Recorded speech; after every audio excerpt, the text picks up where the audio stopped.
안녕하세요. 밀물의 책방입니다. 오늘은 열하일기에 수록된 한문소설 허생전을 낭독하려고 합니다. 허생전을 지은 연암박지원은 1737년에서 1805년까지 이 세상에 머물다 가셨는데요. 북학론을 주장한 조선 정조 때의 문장가이자 실학자로 알려져 있습니다. 사신사의 일행으로 청나라에 다녀온 후 열하일기를 저술하여 유려한 문장과 진보적 사상으로 이름을 떨친 연암박지원의 대표적 문집으로는요, 연암집이 있습니다. 낭독하겠습니다. 허생전, 연암박지원. 허생은 남산 아래 묵적골에 살았다. 남산 밑 골짜기로 곧장 가면 우물 위쪽에 해묵은 은행나무가 한 그루 서 있고 살인문 하나가 그 은행나무 쪽으로 늘 열려 있다. 집이라고 해봐야 비바람에 다 쓰러져 가는 초가집. 그 집이 바로 허생의 집이었다. 허생은 집에 비가 새고 바람이 드는 것도 아랑곳하지 않고 글 읽기만 좋아하였다. 그래서 아내가 삭바느질을 해서 그날 겨우 입에 풀칠을 하는 처지였다. 어느 날 허생의 아내가 배고픈 것을 참다 못해 훌쩍훌쩍 울며 푸념을 하였다. 당신은 평생 과거도 보러 가지 않으면서 대체 글은 읽어 뭘 하시렵니까? 그러나 허생은 아무렇지도 않게 껄껄 웃으며 말하였다. 내가 아직 글이 서툴러 그렇소. 그럼 공장이 노릇도 못한단 말입니까? 배우지 않은 공장이 노릇을 어떻게 한단 말이오? 그러면 장사치 노릇이라도 하셔야지요. 가진 미천이 없는데 장사치 노릇을 어떻게 한단 말이오? 그러자 아내가 왈칵 역정을 내었다. 당신은 밤낮 글만 읽더니 겨우 어떻게 한단 말이오 소리만 배웠나 보구려. 공장이 노릇도 못한다. 장사치 노릇도 못한다. 그럼 하다못해 도둑질이라도 해야 할 것 아니오? 허생이 이 말을 듣고 책장을 덮어치우고 벌떡 일어났다. 아깝구나. 내가 애초에 글을 읽기 시작할 때 꼭 10년을 채우려 했는데 이제 겨우 7년밖에 안 되었으니 어쩔 거나. 허생은 그 길로 문 밖으로 나섰다. 그러나 서울 장안에 아는 사람이라고는 한 사람도 없었다. 허생은 곧장 종로 네거리로 가서 아무나 길 가는 사람을 붙들고 물었다. 여보시오, 서울 장안에서 누가 제일 부자요? 때마침 그 사람이 변시성을 가진 부자를 일러주었다.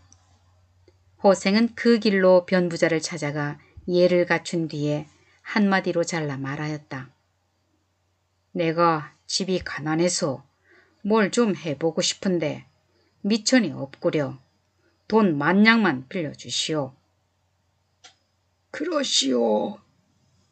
변부자는 대뜸 그 자리에서 10,000냥을 내주었다. 허생은 돈을 받더니 고맙다는 인사 한마디 없이 가지고 나왔다. 그때 변부자 집에는 자식과 손님들이 많이 모여 있었다. 허생을 보니 그 몰골이 영락없는 거지였다. 선비랍시고 허리에 띠를 두르기는 하였지만 술이 다 빠졌고 가죽신은 신었지만 굽이 다 닳아 빠졌다. 낡아 빠진 갓에다 때국물이 줄줄 흐르는 두루마기를 걸치고 허연 콧물까지 훌쩍거리는 품이 거지 중에도 상거지였다. 허생이 힝하게 나가고 나자 모두들 어리둥절해서 물었다. 저 사람을 아시나요? 모르지. 아니 그렇다면 누군지 알지도 못하는 사람한테 선뜻 10,000냥을 내주셨단 말입니까? 이름 석자도 묻지 않고. 변부자는 천연덕스럽게 말하였다. 자네들이 나설 일이 아닐세. 대체로 남에게 돈을 빌리러 오는 사람은 을에 이것저것 늘어놓으면서 자기 뜻이 크고 넓다고 과장을 하게 마련이지. 약속은 꼭 지키겠다느니 어쩌겠다느니 비굴한 얼굴로 중언부언하면서 말이야. 그런데 저 사람은 옷과 신발은 비록 허술하지만 말이 간단할 뿐 아니라 눈망울이 또록또록하고 얼굴에는 부끄럽거나 비겁한 구석이 전혀 없네. 재물 같은 건 없어도 스스로 만족하고 사는 사람임에 틀림없어. 분명 그 사람이 한번 해보고 싶다는 것도 째째한 일은 아닐 게야. 그래서 그 사람을 한번 시험해 보려는 거야. 안 줄 거라면 모르지만 이왕 줄 바에야 이름은 알아서 뭐 하겠나. 허생은 변부자에게 만냥을 얻어가지고 집에는 들르지도 않고 곧장 안성으로 내려갔다. 안성은 경기도와 전라도의 갈림길에다 충청도, 전라도, 경상도의 길목이렸다. 허생은 그 다음 날부터 시장에 나가서 대추, 감, 배, 석류, 유자 따위 과일이란 과일은 몽땅 사들였다. 파는 사람이 부르는 대로 값을 다 주고 팔지 않는 사람에게는 값을 배로 주고 사들였다. 그리고 사는 족족 창고 깊숙이 넣어두었다. 얼마 안 가서 나라 안에 과일이란 과일은 모두 동이 나버렸다. 잔치나 제사를 지내려고 해도 과일이 없으니 상을 제대로 차릴 수가 없었다. 이렇게 되니 과일 장수들은 너나 없이 허생한테 몰려와서 제발 과일 좀 팔라고 통사정을 하였다. 결국 허생은 처음 값의 10배를 받고 과일을 되팔았다. 허허, 겨우 만냥으로 나라의 경제를 흔들어 놓았으니 이 나라 형편이 어떤지 알만하구나. 허생은 이렇게 탄식하고는 또 칼, 호미, 실이며 배, 솜 따위를 모조리 사들여 제주도로 건너갔다. 그리고 그것을 팔아 말총이란 말총은 모두 거두어 들였다. 말총은 갓과 망건을 만드는 재료였다. 몇 해 못 가서 이 나라 사람들은 모두 머리를 싸매지 못할 게야. 과연 얼마 가지 않아 나라의 갓값과 망건값이 10배로 훌쩍 뛰었다. 그렇게 해서 허생은 엄청난 돈을 긁어 모으게 되었다. 어느 날 허생은 바닷가로 나가 늙은 뱃사공을 붙잡고 은근히 물었다. 영감, 혹시 바다 멀리 사람이 살만한 빈섬 하나 없던가? 있었지요. 제가 언젠가 큰 바람을 만나 서쪽 바다로 줄곧 사흘 밤낮을 가다가 한 섬에 닿았습지요. 아마 사문과 장기의 중간쯤 될 겁니다. 꽃과 잎이 저절로 피어나고 과실과 오이가 절따라 있고 사슴이 떼지어 몰려다니고 물고기가 사람을 보고도 놀라지 않더이다. 허생은 뱃사공의 말을 듣고 더없이 기뻤다. 자네가 나를 그곳으로 인도해 준다면 평생 함께 부귀를 누릴 걸세. 뱃사공은 흔쾌히 허생의 말을 따랐다. 허생은 바람을 타고 줄곧 배를 몰아 마침내 그 섬에 이르렀다. 허생은 섬에서 가장 높은 곳으로 올라가 사방을 둘러보고는 썩 마음에 내키지 않는다는 듯 이렇게 말하였다. 땅이 천리도 채 못되니 여기서 무엇을 한단 말인가? 그렇지만 땅이 기름지고 물이 좋으니 아쉬운 대로 부잣집 늙은이 노릇은 할 수 있겠구나. 텅 빈 섬에 사람이라곤 하나도 없는데 대체 누구와 더불어 산단 말씀이오? 뱃사공이 고개를 갸웃거리며 물었다. 덕이 있으면 사람이야 저절로 모이게 마련이지. 덕 없는 것이 두렵지 사람 없는 것이야 걱정할 게 있나. 이때 전라도 변산에는 떼도둑이 1000명씩이나 우글거리고 있었다. 나라에서는 각 지방에서 군사를 뽑아 올려 도둑을 잡으려고 무진애를 썼지만 속수무책이었다. 도둑들도 군사들이 진을 치고 있으니 깊은 산속에 틀어박혀 나오지도 못하고 굶어 죽을 판이었다. 허생은 변산으로 가서 도둑대의 산채를 찾았다. 그리고 그 우두머리를 만나 이렇게 물었다. 너희들 1000명이 1000냥을 노략질해서 나누어 가진다면 한 사람 앞에 얼마씩 돌아가겠느냐? 도둑의 우두머리는 누구를 바보로 아느냐는 듯 눈을 부라렸다. 그거야 한 사람 앞에 한 냥씩이지 얼마야? 그럼 너희들에게 아내가 있느냐? 없어. 그럼 논밭은? 논밭 있고 반돌아 있으면 도둑질은 왜 해? 정말 그렇다면 왜 아내 얻고 집 짓고 소 사서 농사 지을 궁리를 안 하느냐? 그러면 도둑놈이라는 더러운 말도 안 들을 테고 아내와 자식 낳고 사는 재미가 절로 나고 자기 마음대로 나돌아다녀도 누구한테 잡혀갈 걱정도 없을 테니 얼마나 좋으냐? 그렇게 잘 먹고 잘 살 수 있는 길을 두고 왜 이렇게 지낸단 말이냐? 허허, 누구 약 올리는 거냐 지금?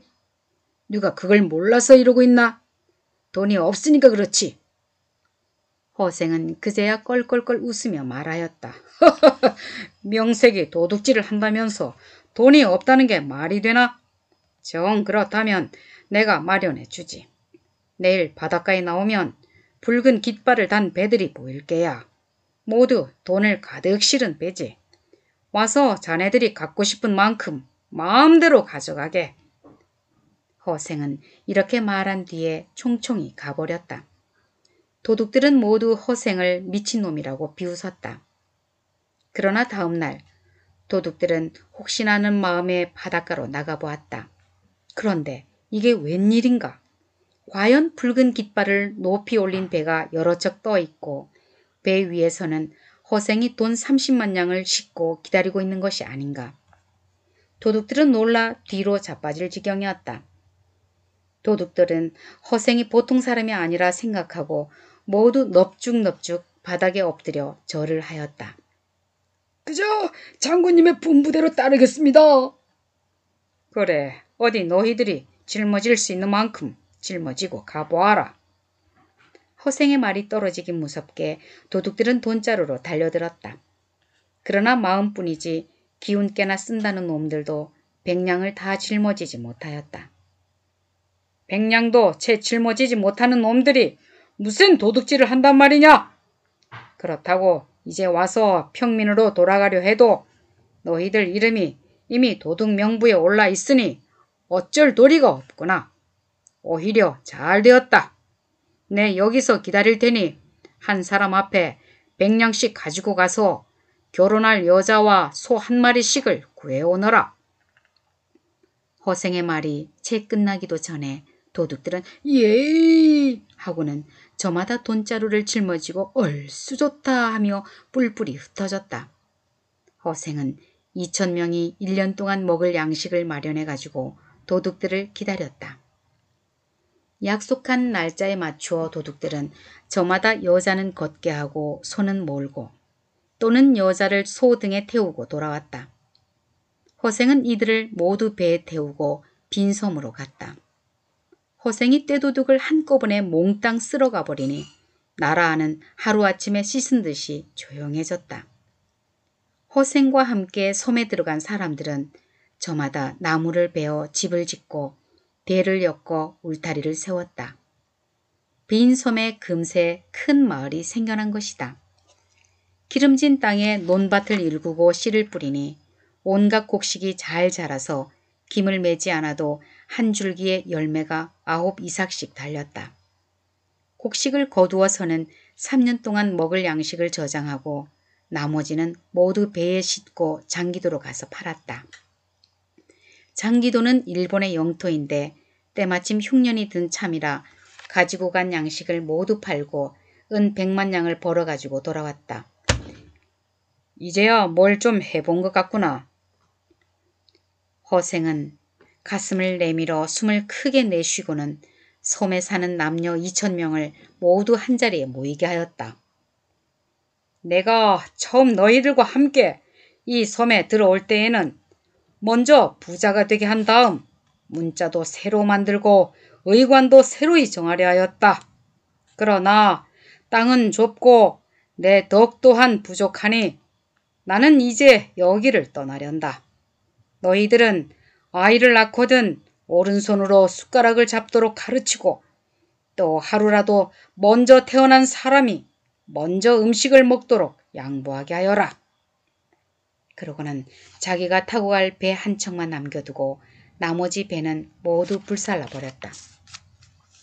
가지 않으면 오는 사람도 없겠지. 그리고 은 100만 냥 중 50만 냥도 바닷속에 던져버렸다.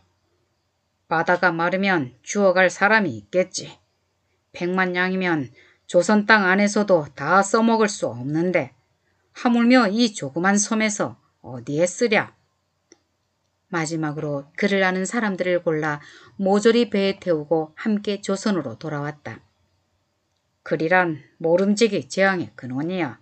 이 섬에서 재앙의 뿌리를 없애버려야지. 허생은 조선에 돌아오자마자 남은 50만 냥을 가지고 나라 안을 두루 다니며 가난하고 의지할 곳 없는 사람들을 도와주었다. 그러고도 10만 냥이나 남았다. 이 돈으로 변부자한테 빌린 돈을 갚아야겠다. 허생은 참으로 오랜만에 변부자를 찾아갔다. 나를 알아보시겠소? 변부자는 허생의 얼굴을 찬찬히 살펴보더니 말하였다. 자네의 얼굴빛이 전보다 조금 더 나아진 것이 없으니 만냥을 고스란히 잃은 모양이군. 허생은 껄껄껄 웃었다. 재물 때문에 얼굴빛이 달라지는 것은 그대 같은 장사치들이나 하는 일이요. 돈 만냥이 어찌 돌을 살찌울 수 있겠소. 그리고 선뜻 10만 냥을 변부자 앞에 내놓으며 말하였다. 내가 한때 굶주림을 견디지 못하여 그릴 길을 끝내지 못하고 그대에게 만냥을 빌린 것이 부끄러울 뿐이요. 변부자는 깜짝 놀라 일어나서 절을 하며 10만 냥을 사양하였다. 그리고 그때 빌려준 돈에다 10분의 1의 이자만 덧붙여서 받겠다고 하였다. 그러자 허생은 화를 벌컥 내며 그대가 어찌 나를 장사치 취급한단 말인가? 하고는 소매를 획 뿌리치고 가버렸다. 변부자는 붙잡아 봐야 소용없을 줄 알고 가만히 허생의 뒤를 따라가 보았다. 허생은 곧장 남산 아래 골짜기로 들어가더니 다 쓰러져가는 초가집으로 들어갔다. 마침 한 할멈이 우물가에서 빨래를 하고 있었다. 저 집이 누구 집이요? 변부자는 할멈에게 은근히 물었다. 허생은 댁이요. 가난한 살림에 늘 글만 있더니 하루아침에 집을 나가 5해가 지나도록 안 돌아온다오. 안사람이 혼자 남아 집 떠난 그날을 제삿날로 알고 제사를 지낸다오.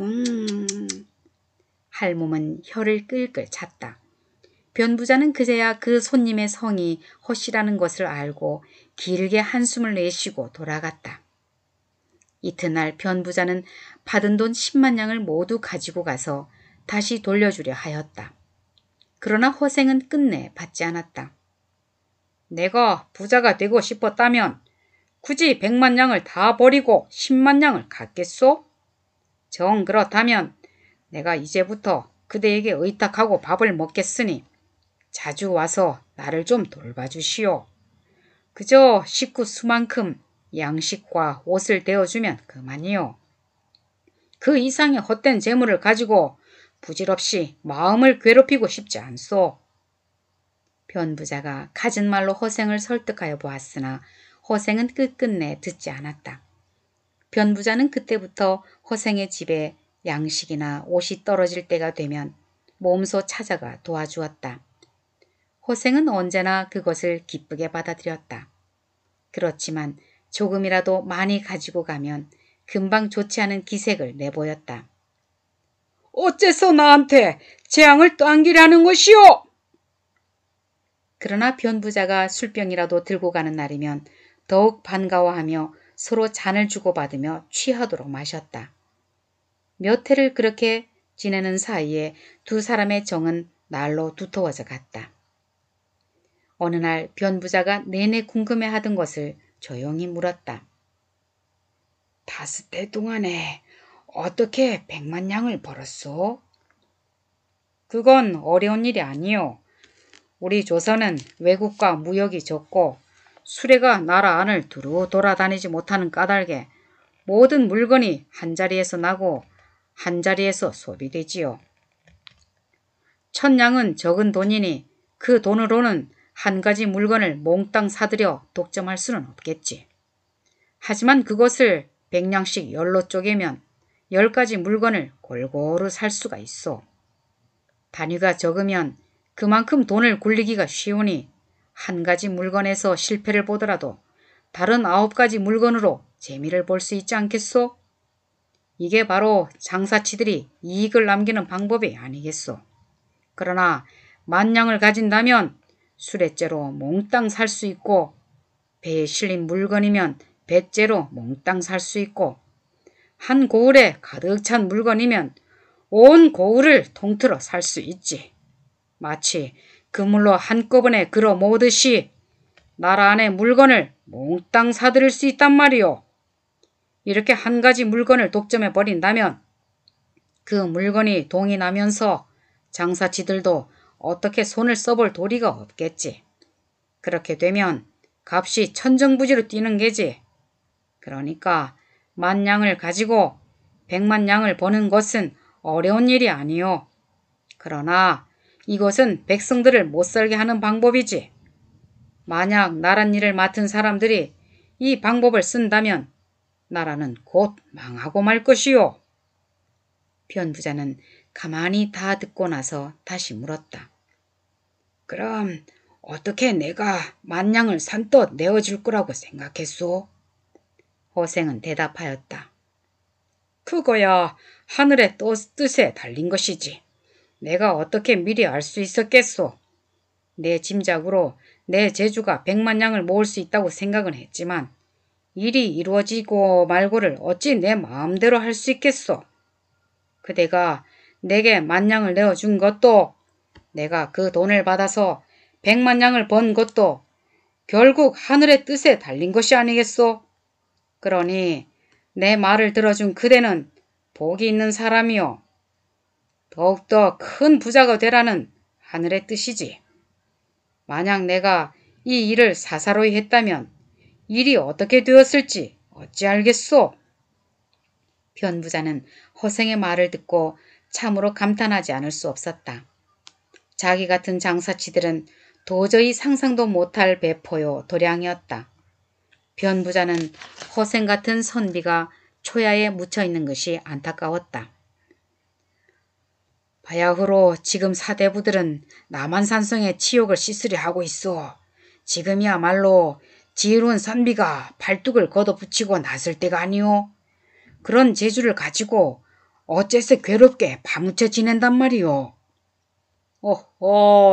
예로부터 묻혀 지낸 사람이 어디 한둘이오? 지금도 신기하고 뛰어난 재주를 가지고도 때를 만나지 못하여 산속과 바닷가에 묻혀 세월을 보내는 사람이 많지요.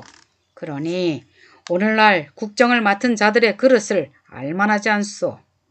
나는 장사에 재주가 있는 사람으로서 내가 번 돈이 구왕의 머리를 살 수 있는 만큼은 되었지요. 그러나 그것을 그냥 바닷속에 던져버리고 온 것은 마땅히 써먹을 데가 없기 때문이었소. 변부자는 허생의 말을 듣고는 길게 한숨을 쉬고 돌아갔다. 변부자는 오래전부터 이완과 친분이 있는 사이였다. 때마침 이완이 어영대장이 되어 변부자를 찾아왔다. 혹시 백성들 중에 신기한 재주를 숨기고 있어서 함께 큰일을 해볼 만한 사람이 없던가? 변부자는 즉시 허생의 이야기를 해주었다. 변부자의 말을 듣고 난 이 대장은 깜짝 놀라 물었다. 놀랍구나. 정말 그런 사람이 있단 말인가? 그래, 그 사람 이름이 뭐라고 하던가? 소인이 그 사람과 3년을 가까이 지냈는데 아직도 그 이름을 모르고 있습니다. 그냥 허시성을 가졌다는 것밖에 모릅니다. 그 사람 보통 사람이 아닌 게 틀림없네. 우리 한번 함께 가보세. 밤이 되자 이 대장은 수행하는 병졸들을 모두 물리치고 변부자와 단둘이 허생의 집을 찾아갔다. 변부자는 이 대장을 잠시 살인문 밖에 기다리게 하고 혼자 안으로 들어가 허생에게 이 대장이 몸소 찾아온 까닭을 이야기하였다. 허생은 변부자의 말을 들은 채 만체하였다. 차고 온 술병이나 어서 내놓으시오. 변부자는 하는 수 없이 술병을 풀어 둘이서 잔을 주고받았다. 그러나 변부자는 술을 마시면서도 문 밖에 세워둔 이 대장에게 마음이 쓰였다. 그래서 거듭 이야기를 하였지만 허생은 도무지 아랑곳하지 않았다. 어느덧 밤이 깊었다. 그제야 허생은 손님을 좀 불러볼까? 하였다. 그러나 이 대장이 방으로 들어와도 허생은 자리에서 일어나지도 않았다. 이 대장은 몸둘 바를 몰라 하다가 서둘러 나라에서 큰 일에 쓸 인재를 구하고 있다는 말을 장황하게 늘어놓았다. 허생은 이 대장의 입을 막기라도 하듯 손을 내저었다. 밤은 짧은데 말이 길어서 듣기에 참 지루하군 그래. 지금 그대의 벼슬이 뭐요? 어영대장입니다. 그래? 그렇다면 나라에서 믿을 만한 신하겠군. 내가 제갈공명 같은 사람을 추천할 테니 임금께 아뢰어 삼고철회하시게 할 수 있겠소? 이 대장은 고개를 숙이고 한참 생각하더니 대답하였다. 그건 어렵겠습니다. 임금께서 친히 거둥하시는 일이 어찌 쉽겠습니까? 차라리 그 다음 계책을 듣고자 합니다. 나는 원래 두 번째라는 것은 모르오. 허생은 딱 잘라 말한 뒤 다시 입을 열지 않고 술잔만 기울였다. 그러나 이 대장이 옆에 붙어 앉아 거듭거듭 묻자 마지못한 듯 말문을 열었다. 조선이 옛날 명나라에 입은 은혜가 있다고 해서 명나라가 청나라에 망한 뒤에 명나라의 많은 자손들이 우리나라로 망명해와 떠돌아다니며 살고 있다고 들었어. 그대가 조정에 청하여 종실의 딸들을 그 사람들에게 시집 보내고 세도가들의 재산을 빼앗아 그 사람들에게 나누어 줄 수 있겠소? 이 대장은 또 고개를 숙이고 한참을 생각하더니 입을 열었다. 어렵겠습니다. 지체 높은 종실의 어른들이 어찌 하고 많은 신랑감을 두고 귀한 딸을 나라도 없이 떠도는 자들에게 시집 보내겠습니까? 이것도 어렵다. 저것도 어렵다. 도대체 그럼 뭘 할 수 있단 말이오? 그럼 아주 쉬운 일이 한 가지 있는데 할 수 있겠소? 그 말씀을 듣고자 합니다. 무릇 천하를 도모하고자 한다면 먼저 호걸들과 사귀지 않으면 안 될 것이요. 남의 나라를 치고자 한다면 첩자를 보내지 않고는 성공할 수 없는 법이요. 지금 청나라가 천하의 주인이라고는 하지만 중국 사람들과는 친하지 못한 판이니 다른 나라보다 먼저 항복을 한 우리나라를 제일 믿고 있을 게 아니오? 그러니 우리가 당나라, 원나라 때처럼 우리나라 젊은이들을 청나라에 유학 보내어 벼슬도 하고 상인들도 자유로이 왕래할 수 있도록 해달라 하면 우리의 청을 기쁘게 받아들일 것이요. 그러면 나라 안에서 젊은이들을 뽑아 되놈처럼 변발을 시키고 되놈 옷을 입혀 들여보내 그중 선비들은 청나라에서 과거를 보도록 하고 장사치들은 멀리 강남에까지 들어가 그들의 실정을 정탐하게 하는 거요. 그러면서 그곳의 호걸들과도 사귀게 한다면 그때 비로소 천하를 도모하여 병자호란의 치욕을 씻을 수 있을 것이요. 이 대장은 얼빠진 듯 가만히 듣고 있다가 겨우 입을 열었다. 사대부들이 모두 몸을 삼가고 예법을 지키는 마당에 누가 제 자식의 머리를 깎고 되놈 옷을 입히겠습니까? 그러자 허생이 자리를 박차고 일어나 버럭 화를 내었다. 그 사대부란 놈들이 도대체 어떤 놈들이냐? 의복은 온통 희게만 입으니 이것은 상을 당한 사람의 옷차림이요. 머리틀을 한데 묶어 송곳처럼 상투를 트니 이것은 남쪽 오랑캐들의 풍습이 아니냐? 그러면서 무슨 예법이네 어쩌네 하면서 주둥이를 놀린단 말이냐? 그뿐이냐? 장차 말타기, 칼쓰기, 창찌르기, 활쏘기에 돌팔매질까지도 익혀야 할 판국에 그 넓은 소매 옷을 고쳐 입을 생각은 않고 예법만 찾는단 말이냐? 내가 벌써 3가지씩이나 그 방도를 일러주었는데 한 가지도 행하지 못한다니 그러면서도 내가 신임받는 신하라고 할 수 있느냐? 너 같은 자는 당장 목을 베어야 마땅하리라! 허생은 좌우를 돌아보며 칼을 찾아 찔러주길 태세였다.